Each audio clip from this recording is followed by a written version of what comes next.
10th का chapter number 2 बहुपद पढ़ाएंगे। चलिए देखते हैं बहुपद के अंतर्गत कौन कौन से टॉपिक हैं, इन टॉपिक को जानेंगे। तो आइए देखते हैं बहुपद क्या होता है, यानी बहुपद के बारे में पहले जानेंगे। बहुपद को कैसे हम पहचानेंगे, बहुपद जो है कितने प्रकार के होते हैं। तो बहुपद वह होता है यानी ऐसा बीजकीय व्यंजन जिसमें 1, 2 या 3 या फिर उससे अधिक पद होते हैं, यानी a0 plus a1 x plus a2 x square plus dot dot ये जो है an यक्स का पावर n तक जा सकता है, यानी इसमें एक से अधिक भी पद होते हैं। तो बहुपद जो है वो 3 प्रकार का होता है। पहला है रैखिक बहुपद, दूसरा है द्विघातीय बहुपद, तीसरा है त्रिघातीय बहुपद। तो आइए देखते हैं कि ये रैखिक बहुपद क्या होता है, यानी रैखिक बहुपद को हम कैसे पहचानेंगे, यानी रैखिक बहुपद हमारा क्या है। तो पहले यानी ऐसा पद जिसमें केवल एक पद हो, यानी जिसका लिखने का तरीका क्या हो, जिसमें केवल एक गुणांक हो। जैसे हमने लिखा है px equal ax plus b, तो ax जो है इसमें केवल एक यक्स का गुणांक है, यानी ax जो है यक्स से इस प्रकार संबंधित है कि यक्स का गुणांक क्या हो जाएगा a, और b जो हमारा है वो अचर पद है। तो यानी कि रैखिक बहुपद में केवल एक पद होगा, जैसे 3x 4x इस प्रकार से होंगे, तो ये हो जाएगा रैखिक बहुपद। और रैखिक बहुपद में अगर मान लीजिए हम यहाँ पे पूछा जाए शून्यांक क्या होता है, तो रैखिक बहुपद का शून्यांक जो होता है वो अचर पद b, यानी पहले हम लिखेंगे अचर पद b अपॉन में यक्स का गुणांक, जो यक्स का गुणांक है यानी वो है a। तो यहाँ पे फार्मूला हो जाएगा शून्य इक्वल माइनस अचर पद अपॉन में यक्स का गुणांक, यानी शून्य इक्वल जो है फार्मूला बनेगा माइनस बी अपॉन ए। ये तो हमारा हुआ पूरा रैखिक बहुपद में, यानी रैखिक बहुपद को पहचानने का तरीका है जिसमें एक पद होगा, यानी जैसे ए एक्स प्लस बी, यानी कि यक्स का केवल गुणांक उसके साथ जुड़ा होगा और कोई भी अचर पद, तो हम उसे बोलेंगे रैखिक बहुपद। और रैखिक बहुपद का शून्यक जो होता है माइनस अचर पद बटे यक्स का गुणांक। अब बात करते हैं द्विघातीय बहुपद, यानी द्विघातीय बहुपद क्या होता है। द्विघातीय बहुपद जो है इसमें एक के अलावा कोई दूसरा तीसरा पद आके जुड़ेगा।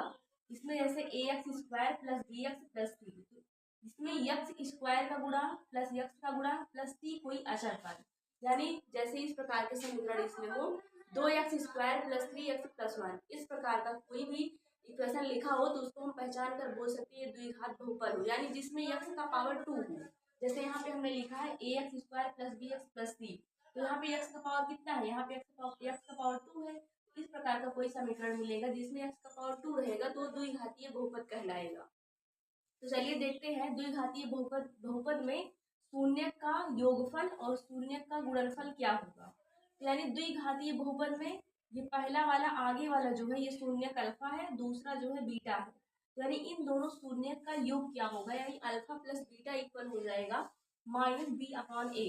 और माइनस बी अपॉन ए क्या है, ऊपर वाला जो है ये यक्स का गुणांक है और नीचे वाला यक्स स्क्वायर का गुणांक, और लगाएंगे माइनस, यानी यहाँ पे शून्य का योगफल का फार्मूला हमें मिल गया माइनस बी अपॉन ए। और माइनस बी क्या है, यक्स का गुणांक है, और ए क्या है, यक्स स्क्वायर का गुणांक है। फिर इसके बाद इसी समीकरण का यानी शून्य का गुणनफल हमें निकालना है, तो शून्य का गुणनफल का फार्मूला हो जाएगा सी अपॉन ए। सी यहाँ पे अचर पद है और ए जो है यक्स स्क्वायर का गुणांक है, यानी शून्य का यहाँ पे गुणनफल का फार्मूला हो जाएगा अचर पद बटे यक्स स्क्वायर का गुणांक, और एक्स स्क्वायर का गुणांक क्या है, यहाँ पे ए है, और अचर पद क्या हो जाएगा सी, यानी यहाँ पे हमें फार्मूला मिल जाएगा शून्यांकों का गुणनफल इक्वल जो है सी अपॉन ए। तो ये हमारा हो गया द्विघातीय समीकरण, जिसको हम देखकर ही पहचान सकते हैं, और इसमें क्या क्या फार्मूला यूज हुआ है इसको भी आप देख सकते हैं। फिर इसके बाद बारी आती है त्रिघात बहुपद की। तो त्रिघात बहुपद क्या है, जैसा कि नाम से ही जान सकते हो कि ऐसा समीकरण जिसमें जो है किसी भी अचर पद का पावर जो हो वो 3 हो, यानी जिसकी शुरुआत कहाँ से होगा, a x cube plus b x square plus c x plus d, यानी इसमें जो है यक्स का पावर 3 से शुरू होगा, और यक्स स्क्वायर यक्स वाला भी गुणांक इसमें रहेगा, फिर इसमें कोई अचर पद जो है वो डी रहेगा। तो इसमें ये पहला अल्फा शून्यक हो गया, दूसरा हो गया बीटा, तीसरा हो गया अल्फा, यानी त्रिघात बहुपद में 3 प्रकार के शून्यक मिलेंगे, अल्फा बीटा और गामा। तो यहाँ पे चलिए देखते हैं क्या क्या है, यानी हम तीनों शून्यक का जो है योगफल निकालेंगे। तो alpha plus beta plus gamma तीनों शून्यक का योगफल का फार्मूला हमारा बनेगा -b/a, यानी -b/a जो मिला है शून्यक के योगफल का फार्मूला है जो त्रिघात बहुपद का है। और यहाँ पे फिर मान लीजिए अल्फा और बीटा दो शून्यक का गुणांक प्लस जो है, फिर इसके बाद बीटा प्लस गामा, यानी दोनों शून्यक का गुणांक हो जाएगा। फिर इसके बाद प्लस लिखेंगे गामा इंटू अल्फा, यानी इसका शून्यक और इसका शून्यक, दोनों का शून्यक और सबका योगफल। अगर मान लीजिए पूछ लिया जाए कि त्रिघात बहुपद में दो शून्यांक के गुणनफलों का योग का फार्मूला क्या होता है, तो यहाँ पे हो जाएगा c/a। c जो है ये यक्ष का गुणांक है और a जो है यक्ष क्यूब का गुणांक है। फिर इसके बाद मान लीजिए पूछ लिया जाए कि त्रिघात बहुपद में तीनों शून्यांकों के गुणनफल का फार्मूला क्या होगा, तो तीनों शून्यांक जो यहाँ पे हो जाएगा alpha beta into gamma. Alpha beta into gamma तीनों का जब हम गुणनफल करेंगे तो इक्वल हो जाएगा -d/a, यानी अल्फा बीटा और गामा तीनों का गुणनफल का फार्मूला होगा -d/a। तो बच्चों ये सारा जो है फार्मूला बहुपद के अंतर्गत आता है। तो चैप्टर में क्वेश्चन पढ़ने से पहले बहुपद के इन टॉपिक को जानना जरूरी है, यानी बहुपद क्या होता है, बहुपद कितने प्रकार का होता है और इसमें क्या क्या फार्मूला जो है यूज होती है। तो चलिए आज इसके आगे जो देखते हैं कि क्वेश्चन को हम कैसे लगाएंगे। बच्चों तो चलिए देखते हैं बहुपद का पहला क्वेश्चन कैसे लगेगा। तो आइए देखते हैं बहुपद का पहला क्वेश्चन हमने लिखा है द्विघात बहुपद x² + 7x + 10 के शून्यक ज्ञात कीजिए और शून्यांकों तथा गुणांकों के बीच संबंध की सत्यता की जांच कीजिए। तो जैसा कि क्वेश्चन लिखा गया है x² + 7x + 10, इसमें जो है हमें निकालना है शून्यक और शून्यांकों तथा गुणांकों के बीच जो है संबंध स्थापित करना है। चलिए देखते हैं कैसे करना है इसको। जो ये लिखा गया है x² प्लस जो है 7x प्लस 10, इनका तो पहले हम करेंगे गुणनखंड, यानी गुणनखंड करना आना चाहिए। तो देखिए गुणनखंड कैसे किया जाता है। यहाँ पे x² के आगे जो है इसका गुणांक 1 है, 1 लिखा है, तो 1 से हमें यहाँ इसके पीछे वाला जो ये डिजिट है यानी 10 है, इसमें मल्टीप्लाई करेंगे तो कोई फर्क नहीं पड़ेगा। यानी यहाँ पे हमारे पास क्या है 10 है, यानी इसके आगे वाला जो संख्या रहता है इस पीछे वाले संख्या में मल्टीप्लाई होता है। तो यहाँ पे इसका गुणांक 1 है, 1 से 10 में मल्टीप्लाई करेंगे तो आएगा 10। अब 10 का ऐसा दो फैक्टर लो, यानी ऐसे दो अंक ले लो जिसका गुणा करने के बाद 10 आए और इसको प्लस करने के बाद आए हमारा 7। तो यहाँ पे हमने जो है 2 और 5 यानी दो अंक हमें मिल गया जिसका मल्टीप्लाई करने के बाद हमारे पास 10 आएगा और 2 + 5 अगर हम ऐड करेंगे तो आएगा 7। यानी इस 10 का हमें फैक्टर क्या क्या मिल गया 2 और 5, यानी 2 5 जा 10 हो जाएगा, 2 + 5 हो जाएगा 7। तो चलिए देखिए इसको कैसे लिखेंगे। पहले यहाँ पे लिखना है x² प्लस, उसके बाद ये जो 7 लिखा है इसको हम लिखेंगे 2 + 5, फिर उसके बाद ब्रैकेट बंद करेंगे, फिर यहाँ पे x लिखेंगे, फिर ये लिखेंगे 10 लिखने के बाद जो है इसको कैसे सॉल्व करना है। तो चलिए देखिए कैसे इसको हम सॉल्व करेंगे। ये जो x है अंदर आके मल्टीप्लाई होगा, यानी x² प्लस ये हो जाएगा 2x, फिर ये हो जाएगा प्लस 5x, फिर प्लस हो जाएगा 10, यानी हमें मिल गया x² + 2x + 5 + 10। अब इसमें से देखना है जो चीज जो है दोनों में कॉमन रहेगा, दोनों में उपस्थित होगा, उसे हम कॉमन करेंगे। जैसे इन दोनों को एक साथ रख लेना और इन दोनों को एक साथ रख लेना है। तो यहाँ पे x का पावर कितना है, यहाँ पे x का पावर 2 है, तो जब भी x का पावर 2 होगा तो उसे हम समझेंगे x × x, और ये लिखा है +2x, यानी ये लिखा गया 2 × x। तो इन दोनों में जो है x कॉमन है, तो यहाँ से हम x बाहर करेंगे। जैसे यहाँ से x निकला तो यहाँ पे बचा x, फिर ये जो है प्लस, इसको प्लस हम लिख देंगे। यहाँ से हमारा x निकल चुका है तो यहाँ पे बचा क्या है 2, यानी इन दोनों में से क्या कॉमन हो गया x, इन दोनों में से कॉमन हुआ और यहाँ पे बचा x प्लस यहाँ पे बचा 2। अब फिर यही सेम चीज देखिए कॉमन करने का सरल तरीका क्या है। जैसे हमारे पास यहाँ पे कॉमन करने के बाद मिला है x + 2, तो इसको थोड़ा सा गैप करके x + 2 को ऐसे हम लिख देंगे। अब इन दोनों में से देखिए कैसे आसानी से कॉमन किया जाएगा। यहाँ पे क्या है x है और यहाँ भी क्या है x है, तो x ब्रैकेट के अंदर है तो बचा क्या 5, और यहाँ भी प्लस यहाँ भी प्लस है, तो हम यहाँ पे लिखेंगे +5, यानी +5 का मल्टीप्लाई x से किया जाएगा तो हो जाएगा 5x, और प्लस प्लस का मल्टीप्लाई होगा प्लस, और 5 2 हो जाएगा 10। तो इस तरीके से हम इसमें से जो है आसानी से कॉमन कर सकते हैं। पहले यहाँ आगे वाला कॉमन हमको सही करना है, जो आएगा थोड़ा सा गैप करके इसको लिख देना है। लिखने के बाद यहाँ पे देखना है कि किसका मल्टीप्लाई करने के बाद ये चीजें आ जाएंगी। तो यहाँ दोनों में क्या कॉमन है 5 कॉमन है, तो यह हो जाएगा यहाँ पे जब इस 5 को मल्टीप्लाई करेंगे तो ये पूरा हमको मिल जाएगा।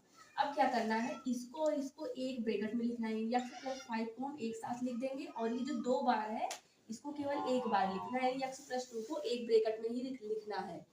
अब चलिए देखिए इसके आगे क्या होगा, यहाँ पे लिखा है बहुपद यानी द्विघात बहुपद x square plus 7x plus 10 के शून्यांक ज्ञात कीजिए। तो ये जो हमारा पूरा है इसको हम पहले 0 के इक्वल करेंगे शून्यांक ज्ञात करने के लिए।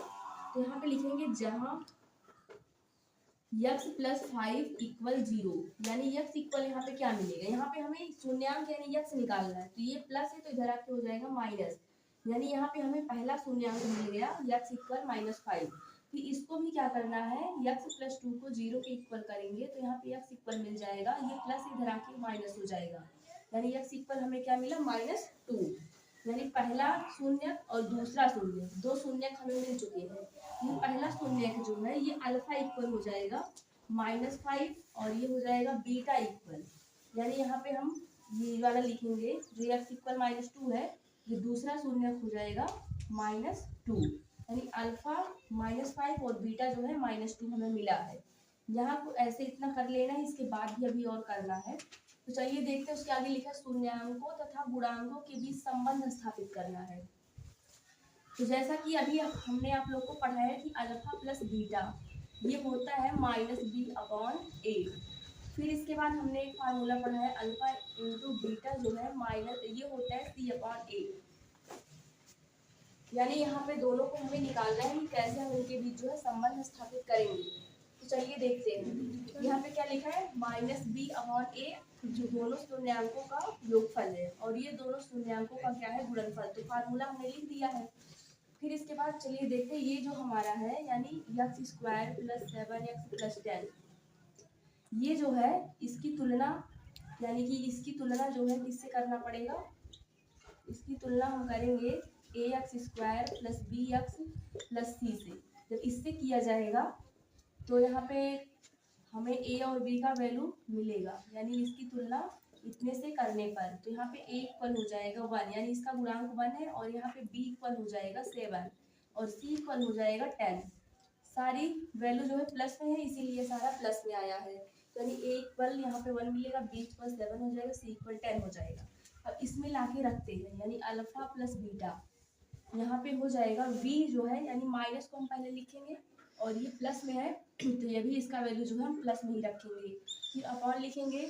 फिर इसके बाद a का वैल्यू हमें रखना है, तो a का वैल्यू क्या है 1 है, और इधर देखिए -5 और क्या मिला है -2 मिला है हमको।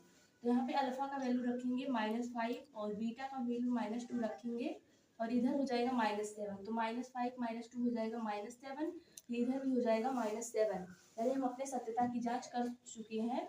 जो शून्यांकों का योगफल हमें मिल चुका है कि -7 इक्वल -7। अब चलिए अल्फा इंटू बीटा का देख लेते हैं, तो अल्फा इंटू बीटा जो है ये होता है c/a।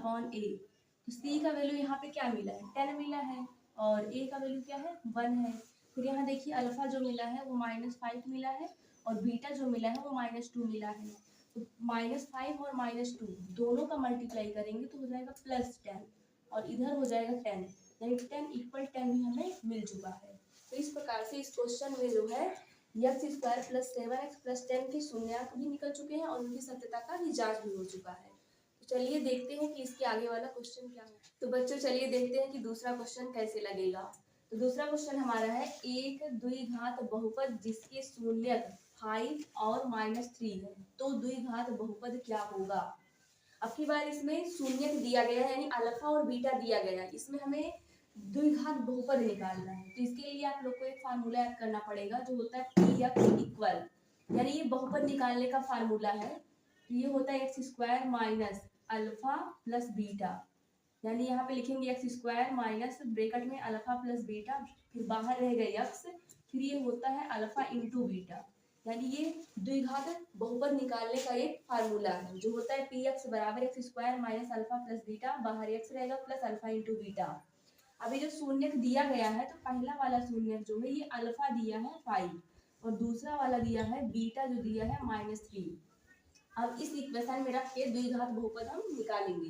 चलिए देखिए कि कैसे जो है इसमें द्विघात बहुपद निकालेंगे। तो यहाँ पे लिखेंगे एक्स स्क्वायर जैसे वैसे लिखेंगे, फिर माइनस अल्फा प्लस बीटा। तो अल्फा का मान क्या है 5 है और बीटा का मान क्या है 3 है। अब देखिए यहाँ पे प्लस है और बीटा का मान -3 है, तो -3 को जो है ब्रैकेट में रखना है और फिर ये बड़ा वाला ब्रैकेट लगाना है।